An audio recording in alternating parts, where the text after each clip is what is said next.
Hello class 6. In the previous video we have started chapter number 5 of geography, that is 4 realms of the earth. We have discussed what do you mean by realms and what are the 4 realms of earth. We have also cleared the topic lithosphere, the internal structure of earth, about the continents, and we have covered all the 7 continents of the earth. Today we are coming on the second realm of the earth, that is hydrosphere. So hydro is a Greek word meaning water. Water covers more than 71% of the earth surface. So अर्थ में 71% part सिर्फ water से cover है. The hydrosphere comprises oceans, seas, rivers, lakes, frozen water, underground water and water vapors. Alright, the water of these body continuously change from one state to another.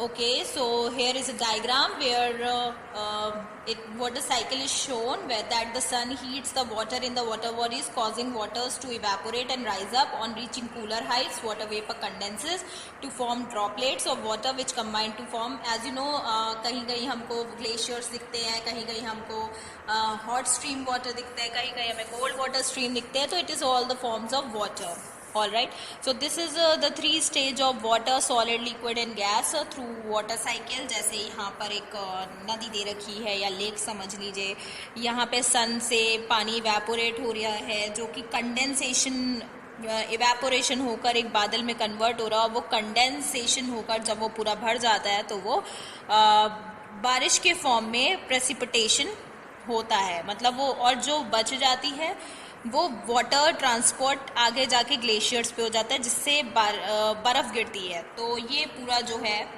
और ground water भी होता है. ये 3 stage हैं. जैसे यहाँ पे सॉलिड हो गया, ये सॉलिड पार्ट हो गया, आइस जो है वाटर का, लिक्विड पार्ट हो गया, और ये गैस पार्ट हो गया जो इवेपोरेशन के थ्रू हो रहा है. ओशंस की बात करते हैं. Earth is the blue planet as 3/4 of the earth surface is covered by water. इसको हम ब्लू प्लैनेट इसलिए भी कहते हैं क्योंकि 3/4 of the earth surface is covered with water. The continuous water bodies of the world is divided into 5 oceans. हमारे यहाँ 5 oceans हैं: Pacific, Atlantic, Indian, Arctic and southern. The smaller ocean regions are called sea gulfs and bays, such as the Red Sea, the Gulf of Persia and the Hudson Bay. Alright, तो कुछ gulf seas और bays हैं जैसे Red Sea, Gulf of Persia and the Hudson. ये smaller ocean region होते हैं. Now coming on the first ocean, Pacific Ocean. It covers almost 30% of the earth. ये सबसे बड़ा ओशियन है. It is the largest and deepest ocean. Largest भी और deepest, और डीपेस्ट जो पॉइंट है उसका वो है Marina trench.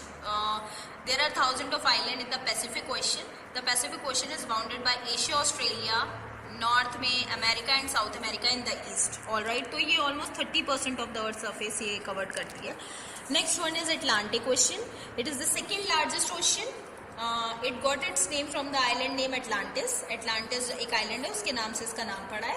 To the west of the Atlantic ocean and north America, the south America to its east and Europe and Africa. It is the busiest ocean and has the largest harbours in the world. ये busiest ocean है, इसमें सबसे ज़्यादा नाविक उतरते हैं. Indian Ocean. The Indian Ocean is the third largest ocean in the world. It is the only ocean that is named after a country, and proudly वो country हमारा है. To its north in Asia, to its west in Africa, and to its east in Australia. The Bay of Bengal and the Arabian are the 2 important extensions of the Indian Ocean. Arctic Ocean. It is the smallest ocean in the world. It lies within the Arctic Circle. It is surrounded by the northern part of the North America, Europe and Asia. Bering Strait links it to the Pacific Ocean. During the winter, the ocean is frozen, but the summer is melting of the snow causes icebergs to the drift away. The Arctic Ocean is home to walrus, seals and polar bears. Southern Ocean. Now coming on the last one, that is Southern Ocean. The part of the Atlantic Ocean, Pacific Ocean and Indian Ocean that surround the continent of Antarctica is referred to as Southern Ocean. इसको Antarctic ocean भी कहते हैं. It is located around the south pole. It is very wide. Wildlife found here comprises emperor, penguins, wandering albatrosses. Okay, तो यहाँ पे extinct चीज़ें जो होने वाली होती है वो मिलती है, जैसे पेंगुइन्स हो गए, एल्बाट्रॉसेस हो गए. Now coming on the Next realm, that is atmosphere. The earth has a protective covering called the atmosphere. It is the atmosphere which has made life possible on earth. Atmosphere का मतलब क्या होता है? जो इट प्रोटेक्टिव कवरिंग जो अर्थ को मिली हुई है एटमॉस्फेयर कहते हैं। एटमॉस्फेयर की वजह से लाइफ में अर्थ में पॉसिबिलिटी है, वरना हमारा प्लैनेट भी बाकी प्लैनेट्स की तरह लाइफलेस होता। Gravitational force keeps the atmosphere close to its earth surface. The atmosphere extend about 1600 kilometre above the surface of the earth. As we move away the air becomes less dense. This explains why we find it difficult to breathe at its higher altitude. Composition of the atmosphere. Air is made up of mixture of gases which are odorless. आपको पता है कि atmosphere में कुछ composition होता है, सबसे पहले उसमें एयर होती है। It is the mixture of gases, ठीक है, जो कि ओडरलेस होती है, मतलब कोई स्मेल नहीं होती, कोई टेस्ट नहीं होता, कोई कलर नहीं होता है। Air is compose of 78% nitrogen and 21% oxygen. 21% air में ऑक्सीजन होती है, 78% नाइट्रोजन है। The remaining 1% comprise argon, carbon dioxide और जो बाकी छोटी छोटी neon in small quantity. Dust particles, water vapour, smoke and pollen grains are also present in the air through in a very small quantity.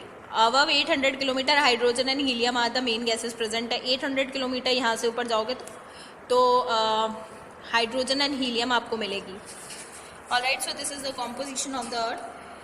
Importance of atmosphere. The oxygen present of air in the life support system for the every organism. Oxygen जो air में present है वो हमारी support system है, उसकी वजह से ही हम जिंदा है। नाइट्रोजन प्लांट्स के लिए यूज होती है। Carbon dioxide plants to make their food. Carbon dioxide के थ्रू फोटोसिंथेसिस प्रोसेस होता है जिससे प्लांट हमारे लिए फूड बना पाता है। The atmosphere insulates the earth from the sun radiations and this maintain the right temperature. This is called the greenhouse effect. So the atmosphere insulate the earth from the sun's radiation. Atmosphere की वजह से ही सन की जो harmful radiation होती है वो maintain और उसकी वजह से राइट टेम्परेचर बन पाता है। इसको ही हम ग्रीन हाउस इफेक्ट कहते हैं। Ozone gas protect us from the, हमारे एटमॉस्फेयर में ओजोन गैस प्रोटेक्ट होती है जो कि हमें प्रोटेक्ट करती है यूवी रेज जो कि सन से आती है। Water vapour and the dust particle cause the weather phenomena. Alright, give a good reading of this topic, greenhouse effect and global warming. Now coming the layers. Last one, the composition of the atmosphere changes from place to place and time to time. All right, so here we are coming to the layers of the atmosphere. There are 5 layers: troposphere, stratosphere, mesosphere, thermosphere and exosphere. troposphere सबसे नीचे होता है, stratosphere उससे ऊपर, mesosphere उससे ऊपर, thermosphere उससे ऊपर, exosphere उससे ऊपर. So what is troposphere? It is the lowest and closest layer over the surface of the earth. इसकी जो किलोमीटर्स होती है वो पोल से 8 किलोमीटर्स टू इक्वेटर 18 किलोमीटर तक रहता है। The atmosphere it is the thickest atmosphere. The temperature in this decreases at the rate of 1 degree centigrade at every 165 metre. हर 65 मीटर्स ऊपर जाने पे 1 डिग्री सेल्सियस नीचे होता है टेम्परेचर, मतलब कम होता है। It is also called lapse rate. इसको हम लैप्स रेट भी बोलते हैं। All the changes in the weather phenomena take place in layer.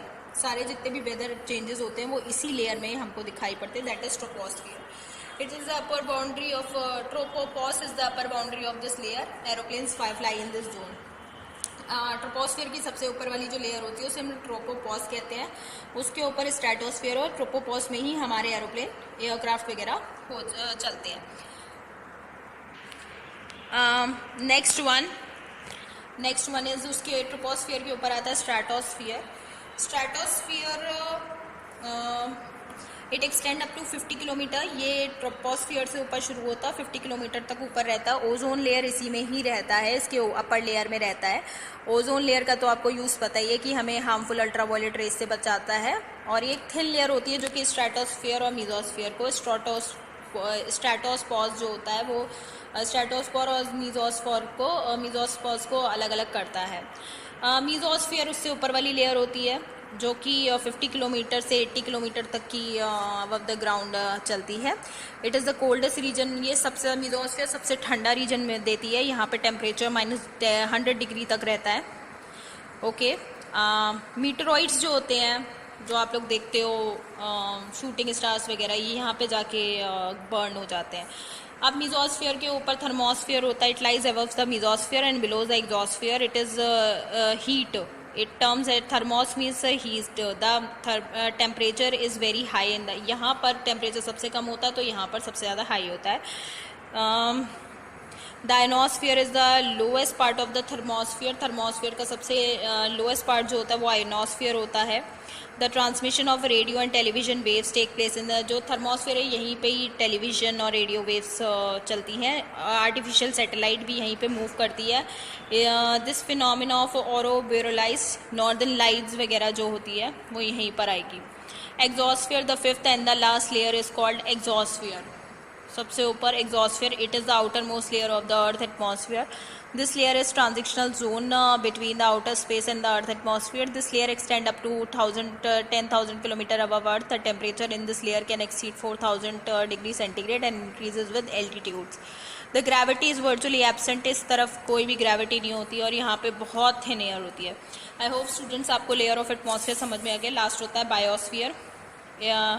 ये अगर आप इमेज ढंग से देखोगे तो यू विल फाइंड कि यहाँ पे लाइथोस्फीयर है, हाइड्रोस्फीयर है, ओके, एटमॉस्फियर है। जब ये तीनों एक जगह पे मिलते हैं उसको ही हम बायोस्फीयर कहते हैं। It is the zone where all three forms of life exist. The term biosphere was coined by the geologist Edward Hughes in 1875. Bios in Greek means life on the earth is possible because of its distance from the sun, the availability of the oxygen, the adequate amount of the water. Alright, the life exists in two forms, flora and fauna. Each living organism had the two specific environment which is and it's called habitat. All the organisms, whether plants or animals, interact with each other and their environment. All the interacting components, biotic and anabiotic, form ecosystem. Alright. So students, I hope you got to know about all the four realms of the earth. Now I am going to give you exercises of it, complete it. All right.